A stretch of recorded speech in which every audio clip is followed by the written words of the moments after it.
So this is actually an individual time trial on Zwift. It's a little bit of a story how I ended up here. I was signed up for an RGT race. I had like a hour and 30-minute, 2-hour window to get my ride done, get my race done, and I was on the start line of the RGT race, ready to go, got off the bike and was messing around with all the various things, filling bottles, pumping tires, pairing devices, all that stuff. And at some point, I bumped the power strip that my Wi-Fi is plugged into, or rather that my Wi-Fi, I guess the router is plugged into, the dual band router. So not the internet itself, but just the router.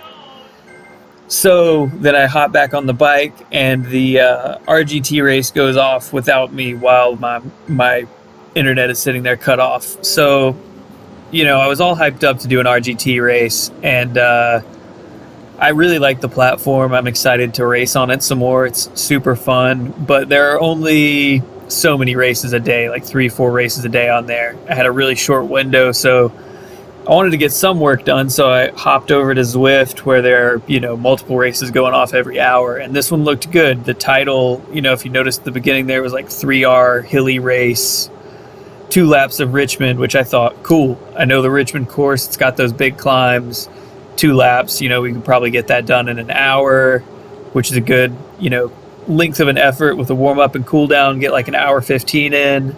Sweet. So I just jumped straight in, and then in the pin, noticed that we're all on TT bikes, and there were some guys in the pin who apparently had the same reaction. Everybody said, why TT bikes? Is there drafting? And even going back and looking on the companion app, it didn't really explicitly state that this was an ITT. Someone's saying drafting right there in the chat on the right side. In that moment, I had to decide, what am I doing? And honestly, at this point that you're watching, I'm still not totally sure if drafting is turned off. I mean, generally on Zwift, if you're on a TT bike, drafting is turned off. But I've never actually done an ITT like this on Zwift, and I saw somebody had a video about some sort of TT mode where it actually starts you more like a normal TT, I think. But I'd never done one. But in the 2 minutes I had to decide if I wanted to do this race or switch to something else, I just decided. I've been working on my steady state power a lot during quarantine. I'm a terrible time trialist, so I'm trying to address a limiter there. And I'm still not sure if there's drafting, so I'm kind of thinking I'll get up to this group and I'll really test it out. And this is also a course I know, so it's probably, I definitely want to do a TT on a course that I kind of have some idea of the landmarks and all that. And it just seemed like a good way to get a hard hour in. I'm going to have to go hard the whole time. So you can see I kind of surged up to this group and then tried to back off to see if maybe the drafting was in effect. But, really how you can tell there's no drafting is this single file line with small gaps. When there's drafting, you get that virtual bungee that just kind of snaps everyone together. And even if there's multiple groups on the road, each of those groups looks like the swarming mass of bees that you kind of get, the blob as they call it on Zwift. So at this point, I'm pretty certain, okay, there's no drafting. And I do know this course really well. As I said, this is the Richmond Worlds course from 2015. Course Sagan won his first Worlds on. So there's the Libby Hill climb, which is the cobbled climb with a few turns in it. There's one little kicker that also has cobbles. I'm not sure if that has a name. And then there's the final climb on that course that Sagan launched his sprint on. And this is actually a really good, if I'm going to do an hour-long TT, this is a good one for me because it's going to not totally play into the hands of like huge dudes who can just roll me in any given scenario. So I'm kind of happy with this. This is a good way to force me to, I've been meaning to do a TT. I've been meaning to do more steady state efforts. I mean, I've done more steady state. I've done a lot more sweet spot. I've done way more threshold work than I would have done if I was outside this whole time. But just pacing myself kind of in a void has never been my strong suit, and I hate TTs outside. And I don't know, it's maybe a chicken or egg scenario where, like, am I bad at TTs because I hate doing them, or do I hate doing them because I'm bad at them? Not totally sure. So I got an ice sock right here. So this is part of what I want to talk through here is cooling and fueling, and the ice sock is part of that, and also pacing, all the things that make a TT, I don't want to say tactical, that's maybe the wrong word, but the strategy things that you can do to maximize your TT. And this is also, some of this is very specific to me and how I pulled this race out. I believe on the start line there were like 30 or 40 A category guys, and then you can see there's 120 something overall. So my goal here is actually just not to get beaten by any of the Bs and to be somewhere within the A. I want to put out more than 4 watts a kilo this whole time. Closer to 4 or 5 would be better, but I also know this course and I kind of know how to pace it. So I'm going to try not to freak out. I'm going to try to stick to my pacing plan and not let it get to me that there's people up the road. There's even a couple of B guys up next to me. I'm going to trust my plan, and that's such a big part of a TT, is knowing what you're going to try and do, and not get thrown off by whatever stuff comes at you, especially in a Zwift TT where you can kind of see, you can see everyone around you and you can see how hard they're going. That's sort of a blessing and a curse. Here we are a few K down the road. I've settled into this kind of 275 watts is sort of the zone I'm in, which is, it's hard, but it's not too hard. See 283 here.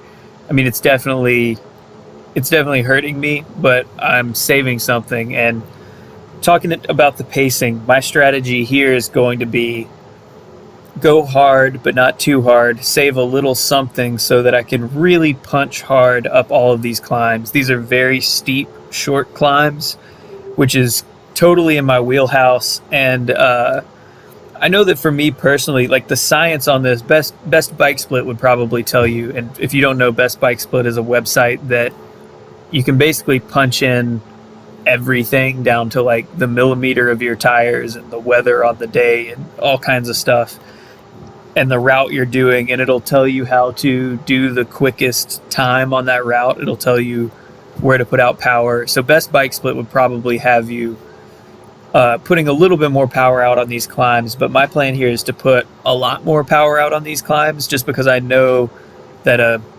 big explosive effort is it's something I'm good at, and I can recover from a lot of those.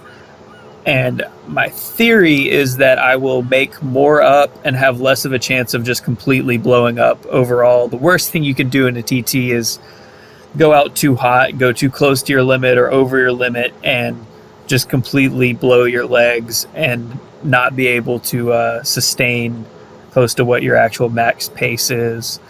And I'm sure if you're watching this video, you ride and you know what blowing up feels like.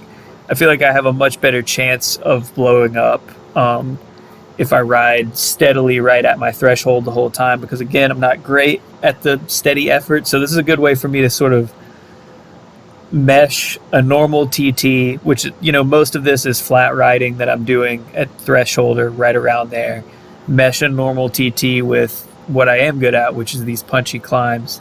So you can see I'm doing I think 350 was kind of what I had in my mind, but I was also just feeling it out here. This one's, I was going to say it's pretty long, but it's really, I mean, it's not like an alpine climb or anything. This is sort of the real start where it turns onto the cobblestones here. It's like 15% for a second though. I mean, it's very, if you're going to put out a lot of power somewhere, this is where to do it. And this is where I'm really testing my theory of like, is this a good plan? Does this make sense? And this is a big difference between a Zwift time trial and an individual time trial outside is that we all started at the same time and drafting is just turned off. So it's kind of like having a visualization of everyone else's time splits. So my theory was that I would make a lot of time on people through here. And as you can see, I'm just picking people off one by one by one by one. So this is part one of my theory of, should I hit the climbs hard? back off a little bit on the descents, and see how that gets me. So part one of that was, will I actually take time on the climb if I hit it over threshold, but VO2 max kind of zone 350. And I did that. I kept it rolling hard until I was on the like little downhill there, and this little kick back up, which I took note of that and remembered it for the second lap. But so on this downhill, this is another thing, is on Zwift, if you're putting out more watts than someone else, if you're going up a climb and you're putting out 10 more watts, you're going to get more time, more distance on them than if you're on a flat. You're putting out 10 more watts, and that's even less time and distance if you're putting out more watts on a downhill. So I'm not just totally letting off the power here, but I'm definitely resting up, because come around this corner, a couple more corners, maybe just one more corner, but there's another punchy little climb, and that's part of the reason I'm not cutting. Yeah, right here. This is that second of the 3 climbs on this course, and again, it's 12-13%. It's a stout climb. So there was part of me that thought maybe if I hit the climb hard and then backed off on the descent, all those people I passed on the climb were just about to pass me again immediately. And so far that hasn't happened. I kind of knew off the line, you could see I was drifting back into the 20s overall there. I was hoping, and I didn't know, this is sort of a fact-finding mission because I don't ever do TTs, so I really like the way Zwift works, where you can visualize where everyone else is on course, but you're not drafting them, so that I can sort of test some of this pacing stuff. But I figured everyone else was going out too hard, or not everyone else, but a lot of the people who were gapping me initially were probably going too hard and would not be able to hold that pace. And then I was also hoping that I would be able to pick them off on the climbs with this strategy. I mean, you can see my little graph at the bottom there is pretty solidly red and orange where the climbs are. Got a good break between. Now I'm taking a little break again. And I'm going to skip ahead to this next climb just so you can see what type of effort I was doing there. So I didn't really notice because it sort of sneaks up on you, but this climb, I thought it really started in earnest right here, but it's already up to 5% before you hit that turn. So I really should have started this effort a little bit sooner, but this is the other major climb. And again, I'm trying to definitely do over 300 watts here. In my mind, this one was longer. I think it might just be because when I've raced this course in the past, you always rip all 3 climbs. That's just a given in a Zwift race. And I think this one just feels longer because my legs are normally so loaded up by this point. I think it's still around 2 minutes or so. I mean, I guess we can watch the graph on the bottom, and if the red portion is bigger than that first red portion, that's a decent way to visualize it. But again, I'm settling into a pace that is, hard but manageable for me, something I know I can recover from, but I also know I can do for this whole climb, and I'm picking people off. And again, none of them there's a pretty decent little flat section where you can see on my graph, I was in the green, and meaning that I was pushing not a ton of watts there, below sweet spot, maybe even, I guess like the low end of sweet spot, really resting for this next climb. And I didn't get caught, didn't get overtaken by a lot of those guys that I nipped on the first climb. So this is sort of the end of this one. It kind of drags like this 2% drag. So I made sure to keep it over what I was doing, but I kind of ease back into my tempo normally as it gets to this 1% and then the 0%. So my strategy here was to just settle in, stay around that 275 mark once I get comfortable, and keep that going until I hit the climbs again on the next lap. Kind of the strategy has been vindicated. Now I just have to do it again, because this is a 2-lap course. This is the end of lap 1, And this is kind of the hard part, and for me at least, is the second half of a TT. It is always hard not to go out too hard in a TT, especially on Zwift where you can see everyone else and you can see how hard they're going. That can really mess you up. But the hardest part is once you're through that, if you've managed to go out the gate within your capabilities, the hardest part is that last bit where you've been riding close to your limit and you're sort of questioning how hard you can go, questioning how possible this is. So this is where cooling really comes into play. I've got a cold water here.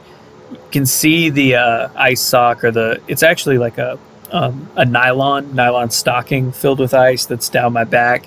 That's really why I wear the mesh base layer, is so that it'll hold that. I think it increases evaporative cooling a little bit to have all that surface area, but I can't really tell a huge difference either way.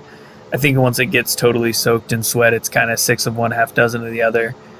And part of the reason I wear my cycling cap in such a dumb way, I know it looks stupid all pushed back like that, is trying to expose my forehead to my fan.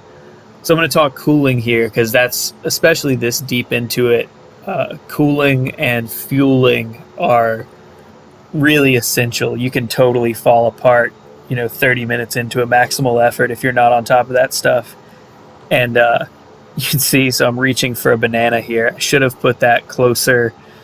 And I debated for a couple minutes in my mind, should I reach for the banana? Is it worth it? But I thought back to some scientific literature. I'm always listening to podcasts about training, always reading stuff about training, like I'm sure a lot of you guys do. I know that there was a big study recently that it's not even ingesting carbohydrates necessarily, but just having the taste of something sweet in your mouth will improve performance. They did a study where they had riders doing some sort of test, like an FTP test or something like that. Maybe it was a maximal sprint test. And one group rinsed their mouth with a carbohydrate rinse that they spit out. And the carbohydrate rinse group had better performance. And the thinking there is that there are a lot of limiters in your body, especially for endurance sports, that are not physiological. They're psychological, but not even in the front of your mind, more in the back of your mind, meaning they are sort of things that are in our brain to keep ourselves from going hard, to keep ourselves from putting our bodies in danger or even close to what our actual physical limits are. And so they were basically saying that tripping those receptors in your mouth, it's sort of the same reason, or a similar reason, that things like maybe pickle juice work for cramps. Like it triggers a response that I won't say tricks your brain, but it just, whatever that system is that's beginning to shut down, it's basically says like, oh, we got carbohydrate on board. And you'll notice, I mean, I didn't just rinse my mouth with a banana and spit it out. I did eat the banana, but I also know that going as hard as I am, that's probably not going to get, not too much of that is going to get into my bloodstream and get processed at this point. But I did think about that and thought, well, it's better to take it than not take it. And it really only cost me a couple seconds where I had to go below my target power. So that's not even costing me a couple seconds. That's a couple seconds, that were just a few watts shy of what I was aiming for. And a lot of this stuff too, a time trial is so mental. If it gives you a mental boost to think that it's faster, it's probably faster. So just having that banana, dumping a little water on my back, that ice sock is mostly melted now, but I'll periodically just dump a couple drips of water. And if there's any ice there, that'll cool the water off and you can kind of feel that running down your back. Cooling is huge though. I mean, I always run Zwift with, got a big fan. You can hear it. Really, the fan is louder than the trainer noise. I like to leave a little bit of the trainer noise in there just so you can hear kind of like the thunk of the gears when I sprint, and it makes it feel a little bit more action-packed or something. I don't know. It feels weird to be in a noiseless void. but more of what you hear there is my fans, because I have a big industrial fan and a air conditioning unit. So that's something I would recommend for even if you have central AC, even if there's already AC in the room. If you can get a window unit for the room you Zwift in, turn that window unit on when you're Zwifting on top of your central AC, that room will be even cooler than the rest of your house. And that's just, it's going to help you that little bit. A lot of the energy that your body is creating is you're making a lot of heat, and your body is trying to get rid of that heat. It's a huge limiter to endurance performance of any kind, running, cycling, whatever. So it has measurable performance effects. So, drop $150 on some crappy window unit and throw it in there if you can. It's funny when people, they're riding like a $5,000 S-Works bike on their turbo trainer, and they're trying to Zwift race seriously, but they're doing it in their garage with no cooling. So you would be better off, especially on Zwift. The S-Works bike is getting you nowhere on Zwift, so you would be better off with a $1,000 specialized Allay and then a $500 air conditioning unit. So that's really that sort of mentality is also what I'm bringing to this time trial in general. This whole strategy is kind of me trying to moneyball it. So we're jumping ahead a little bit. There's a little downhill run in before it kicks up, so I took a slight rest there, and I do know this is my last lap, so I'm going to try a little bit harder to.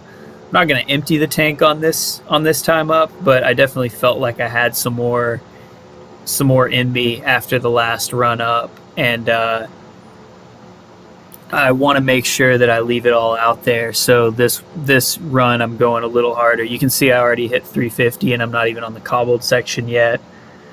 So I really want to be more between like 350 and 400 average for this climb, because again, I think I can hold that. I think it'll also be beneficial to hold that on something this steep. The difference between a 50 watt bump, that's going to be a lot more seconds than a 50 watt bump would be on the flat.